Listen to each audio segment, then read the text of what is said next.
In the fall of 2002, 19-year-old Gemma Houghton moved into her dorm room at the very prestigious University of Manchester in England to begin her freshman year. Her first couple of months at the school were relatively uneventful. She spent all of her time focusing on her studies, and so she really had not gone out and met any new people. But in early 2003, so about halfway through her freshman year, she was standing outside of her dorm when this boy she had never met before walked up to her and introduced himself. He was this tall, very handsome, very charming guy. He said his name was Ian Redmond. He was a senior at the school, and he in fact lived in the same building that she did, and so he just wanted to introduce himself. Now, Gemma was not looking for a boyfriend, but she was immediately attracted to Ian, and Ian would later say the feeling was mutual. This chance encounter would ultimately blossom into a full-fledged romantic relationship, one that would ultimately lead to Ian 6 years later proposing to Gemma on Christmas Eve 2009. That same year they got engaged, the couple who had diligently saved money for years and years and years were able to pool their money and buy a house together. It was not a very nice house. It was a fairly beat-up cottage in this little town in England that would need a lot of work, but Ian and Gemma were actually very excited to do the work. They looked at this as an opportunity to make the house exactly the way they wanted it, and it was a chance for them to spend some quality time together. So for the next 2 years, during all of their free time, Ian and Gemma would work on their home, and then finally in August of 2011, right before their actual wedding day, they finished the renovation. Their home is done.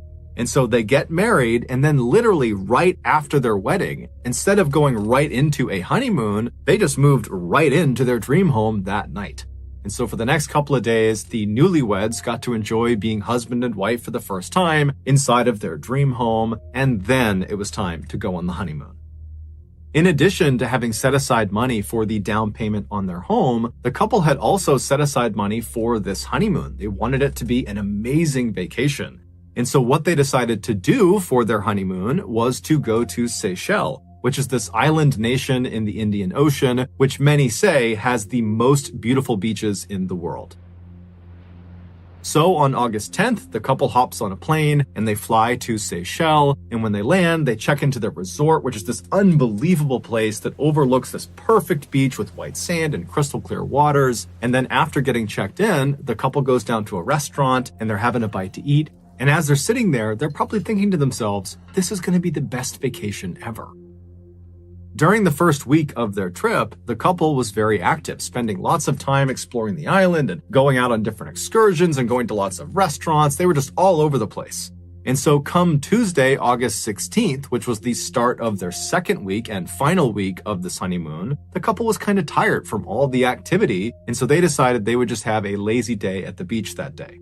And so the couple grabbed their swimsuits and their towels and their chairs, and they left the resort and headed down to the beach right outside. And then after finding a decent spot on the sand, they set up their chairs and towels, put their stuff down. And Gemma, she laid down on one of the chairs to begin sunbathing. And Ian, he grabbed his fins and his snorkel, and he kissed Gemma on the cheek and said he was going to go down to the water and go for a swim. Gemma remembers watching Ian as he walked across the beach and stopped in front of the water and put on his big fins and got his snorkel on, and then he kind of awkwardly duck walked his way into the water. And Gemma remembers just smiling and laughing to herself, watching him awkwardly do this, and then thinking to herself how lucky she was to be married to such an amazing guy. She really loved him so much. After Ian had finally gotten into the water and had begun his snorkeling journey, Gemma laid back and began to doze off to sleep.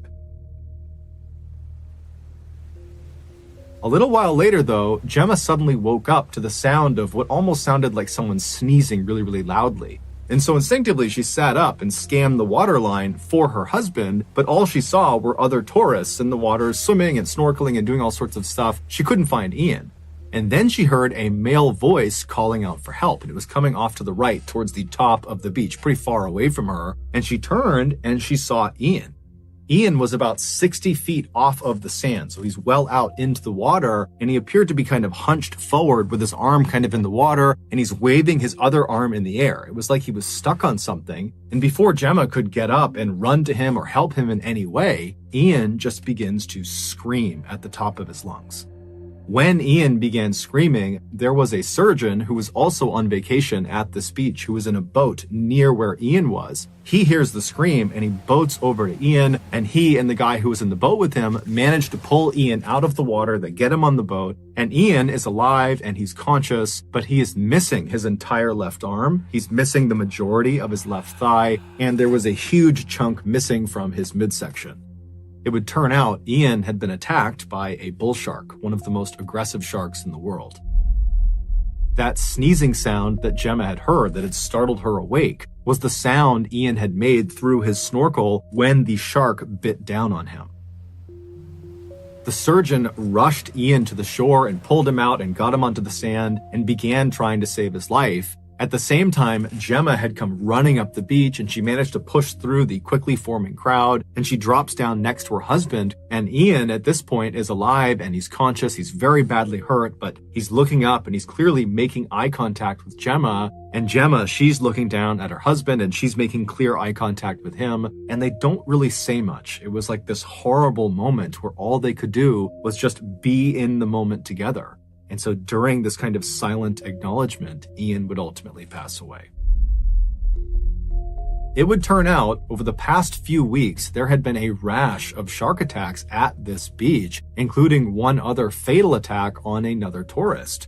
Because shark attacks in Seychelles were so unheard of, they believed this had to be the work of one rogue bull shark. That was the one shark that was doing all of these attacks. And so because this shark had not been captured or killed, the country had actually instituted a temporary ban on swimming at this beach and a few other beaches. But for whatever reason, the ban had not been communicated effectively to the tourists, nor had it been enforced on the tourists. And so Gemma and Ian had no idea the water was a dangerous place to be. They just looked out and saw other tourists swimming around and believed it was totally safe, when in reality, it obviously wasn't. Gemma would quickly return to England, and she would host her husband's funeral in the same church she and he had been married in 10 days earlier.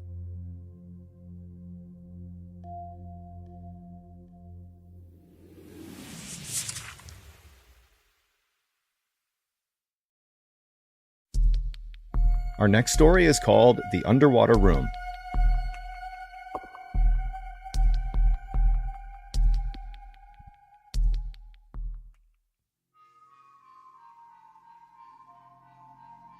In 2017, Steven Weber was a larger-than-life 38-year-old DJ living in Louisiana. That year, through a mutual friend, he met Kenesha Antoine, who was a 38-year-old lawyer also living in Louisiana. And as soon as they met, they immediately hit it off and began dating. They both had always wanted to travel the world, but they never got around to it because life always seemed to get in the way. But now that they had each other, and so therefore had travel partners, they decided they couldn't wait any longer, and so they created a bucket list of all the places in the world they wanted to go, and then over the next couple of years, they began checking places off their list. In 2019, when Kenesha was going to turn 40, they decided they needed to go somewhere really special to celebrate. And so they checked their bucket list to see where they hadn't gone yet, and they ultimately settled on going to East Africa because there was a resort there they had always wanted to stay in. It was called the Pemba Resort, and it was famous for their underwater room. They literally have a 2-story cabin floating 300 meters off the coast. Its main floor is at surface level. It's got a beautiful couch that looks out over the water, and you can take the stairs up to the roof of the main floor where there's another couch and you can stargaze and look out 360 degrees, and there's no other cabins out on the water. You're completely isolated. And then if you go back down to the main floor, there is a ladder that goes straight down 10 meters into the master bedroom, and it's completely underwater. All 4 walls have these huge windows that look out directly into the beautiful Indian Ocean. To stay in this cabin for one night costs $1,700, and so Steven and Kenesha decided they would only splurge on it for one night at the end of their Africa trip. So in September of that year, the couple flew out to Africa, and for over a week, they enjoyed sightseeing and going on safaris and eating nice food. And then at the end of their trip, it was time to head out to the underwater room. So they got to the Pemba Resort on the mainland, they checked in, and then they loaded into a boat and were brought out 300 meters to their actual cabin out on the water. And then after the boat left them there, Kenesha got out her phone and began filming. And she filmed as the two walked around and they looked at the amazing view. They went onto the roof and they're looking all around and they're laughing because it's so unbelievably beautiful. And then at some point they make their way down that ladder down into the master bedroom underwater. And the two just can't stop laughing because it was so bizarre and just so incredible being down there. There were fish that were coming up to the glass and just staring at them. They just couldn't believe what they were seeing. And then at some point, Steven makes a joke that a shark was coming, and Kenesha turns around and then sarcastically laughs at him and says, "Oh, okay, haha, yeah, shark." And then she turns off the recording. A little while later, Steven leaves Kenesha in the master bedroom, and he goes upstairs and he puts on fins and then hops in the water. Kenesha, who's still down in the master bedroom, is surprised when she sees her boyfriend on the other side of the glass, out in the Indian Ocean. And so Kenesha just grabs her phone and starts filming him because she knows he's up to something. And then at some point, Steven pulls out a plastic bag with a handwritten note inside of it, and he presses it up against the glass so she can see what it says. And so Kenesha zooms in on the note, and you can tell from the tone in her voice, she really doesn't know what he's doing. But then there's a pause in the video as she's reading the note. And the note says, "I can't hold my breath long enough to tell you everything I love about you, but everything I love about you, I love more and more every day. Will you please be my wife? Marry me."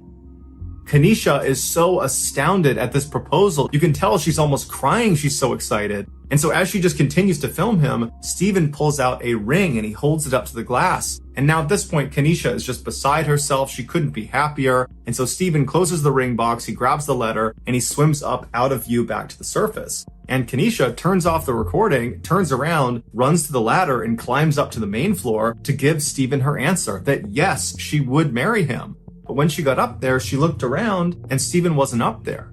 And so she's yelling for him, she's looking around, waiting for him to show up, but he's not. And so she runs up onto the roof of the main structure to get a better look around to see where he went. But when she got up there, she looked down and there's nothing but ocean. There's no sign of Steven anywhere.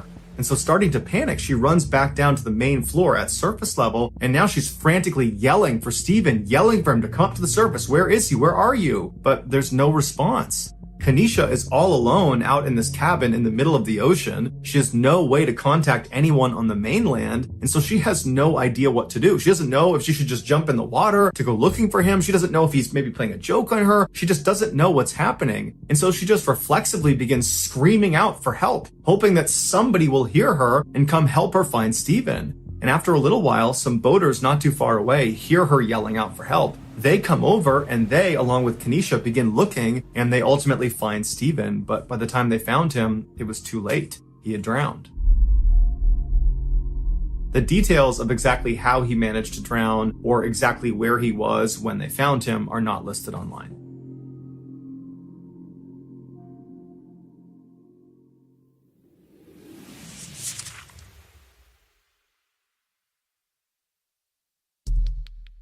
The next and final story of today's episode is called Embrace.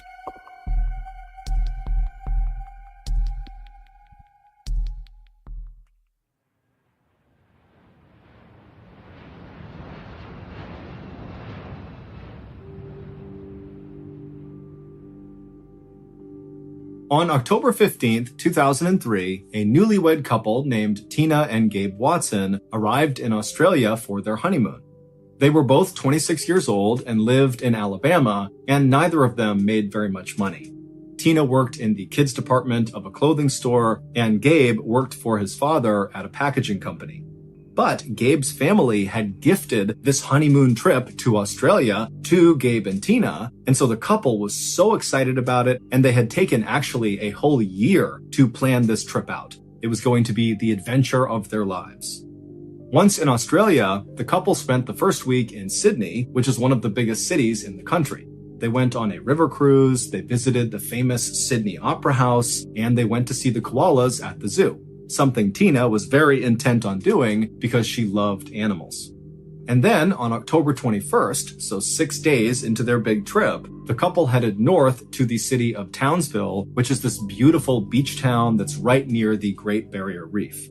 The Great Barrier Reef is the world's largest and most famous coral reef system. This was going to be the real highlight of their trip. Gabe had grown up loving the water, and now as an adult, his passion was scuba diving. He was a trained rescue diver, and any chance he got back home in Alabama, he would go diving. As for Tina, scuba diving kind of scared her. She didn't like the idea of being underwater for extended periods of time and breathing in underwater. It just felt so foreign that she didn't like it. But she knew Gabe really wanted her to go scuba diving with him in Australia, and so 10 months earlier, in January of 2003, Tina had begun taking scuba diving lessons, and then right before they headed out for this trip to Australia, Tina had gotten certified in scuba diving. So, after arriving in Townsville, Gabe and Tina would spend the night in a hotel, and then early the next morning, the couple would get up and make their way down to the dock where they would board a diving boat. This boat was going to take them out into the open water, right over this famous shipwreck called the Yongola, where lots of people scuba dive, and this Yongola wreck is right near the Great Barrier Reef, so it's a truly amazing place to go scuba diving. When the couple actually was out on the open water, they looked around and just could not believe how stunning everything really was. The beach town at a distance was unbelievable, and the water was perfectly clear blue, where they could see thousands of fish shimmering and swimming all around them. Finally, the dive boat came to a stop over the area where the Yongola wreck was, and Gabe and Tina began putting on their dive gear, as did the other 4 tourists who were also on this diving trip. Now, Gabe and Tina were dive partners, which meant for this dive, they were instructed not to leave each other really at any point until they're back on the surface. But initially, once they and the other divers were put into the water, the entire group swam down together 100 feet to the bottom of the ocean where this shipwreck was. And at first, everything was going great. The swim down was easy, and then once they got down there, because the water was so clear and sunlight could reach them, they were able to look at each other and just really take in how spectacular this really was. But unfortunately, Gabe, he looked at his wrist at some point and noticed his dive computer, which tells you how much air you have left and what depth you're at, was malfunctioning, and so he signaled to Tina that he needed to go to the surface and get his computer fixed. And so he and Tina would swim away from the group back up to the surface. And then once on the surface, Gabe was able to talk to the dive leader on the boat, and he was able to get his dive computer fixed. And then after only a couple of minutes of being back on the surface, Gabe and Tina went back under the water and began heading back down towards the rest of the group. And as Gabe and Tina approached the rest of the group, they saw they were all kind of swimming around in dive pairs around the Yongola wreck. And so Gabe and Tina, they got down there and they joined the queue and began as well moving as a pair around the wreck. Back up on the surface, the dive leader, who was up in the boat, was just kind of sitting there waiting for the divers to come back up, when all of a sudden he noticed there was this sudden eruption of air bubbles coming up to the surface. And so he peered over the side of the boat to see what was going on. And Gabe, who had only left the surface after fixing his dive computer maybe 5 minutes earlier, came bombing up out of the water. And when he did, the dive leader immediately noticed that Tina was not with him. And before the dive leader could even ask Gabe what was going on, Gabe, who was obviously very panicked, he ripped off his mask and he began trying to tell the dive leader that something was wrong with his wife, that she had sunk away from him and he couldn't get to her and he needed help. And so the dive leader immediately put on a scuba tank, he jumped in the water and swam down as fast as he could to the wreck down below. And when he got there, he immediately saw Tina by herself laying on the sand on the bottom of the ocean, just totally motionless on her back. And so the dive leader, he swam over to her, he scooped her up, and he brought her all the way back to the surface. And then once on the surface, he put Tina into the boat, and then the dive leader, he climbed inside and immediately began doing CPR on Tina. And for 45 minutes, the dive leader tried to do CPR, tried everything he could to save Tina, but unfortunately it was not enough, and Tina passed away. An autopsy would later reveal that Tina had died from something called an air embolism, which is when an air bubble gets trapped in a blood vessel and blocks it. In scuba divers, this can happen from holding your breath for too long or trying to ascend too quickly. One theory about how this could have happened to Tina was based on what Gabe said happened when he and Tina went back down to the wreck after he got his dive computer fixed. He said they got down there, everything was fine, they were swimming around like the other dive pairs, taking pictures, when Tina started to panic, kind of randomly, and she reached out for Gabe, and Gabe said she knocked his oxygen mask off his face, and so Gabe was kind of starting to panic, and he got the mask back on, at which point Tina was kind of floating away from him, and so Gabe, not really knowing what to do, said he went to the surface to get help. And so in that time frame, perhaps Tina, tried to rush to the surface on her own, giving herself the air embolism, or maybe in her panic, she had held her breath, giving herself the air embolism. But it wasn't long after Tina's death was ruled an accident and the case was closed that the other 4 people who were on that dive with Gabe and Tina began reaching out to Tina's family.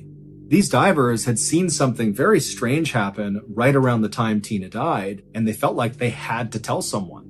One of these 4 divers would tell Tina's family that as they were swimming around the wreck, they saw Gabe and Tina come back down after Gabe had fixed his dive computer, and pretty quickly after they reached the bottom, Gabe seemed to give Tina a hug, like a really strong bear hug. In my heart only pains. We used to be happy, now we're only lost. The promises we made turned to twisted knots. My love no longer true. Invisible cage around me and you.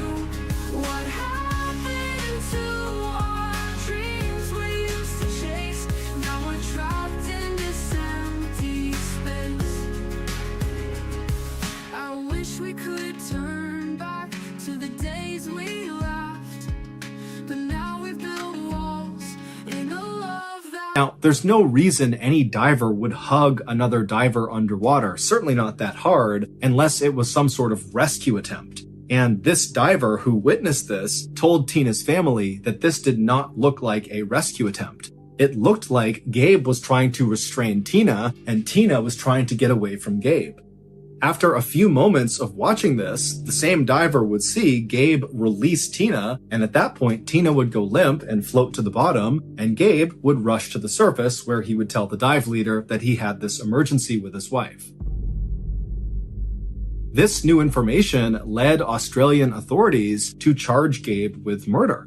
They alleged that Gabe intentionally turned off Tina's air and then put her in that bear hug to make sure she couldn't turn it back on again. Gabe, however, has always denied this, saying his wife really just panicked and he was trying to help her but couldn't and then went to the surface. Gabe ultimately pleaded guilty to involuntary manslaughter in Australia and served 18 months in prison. Prosecutors in Alabama then also tried to charge Gabe with murder or something else in connection to Tina's death, but ultimately a judge dismissed the case.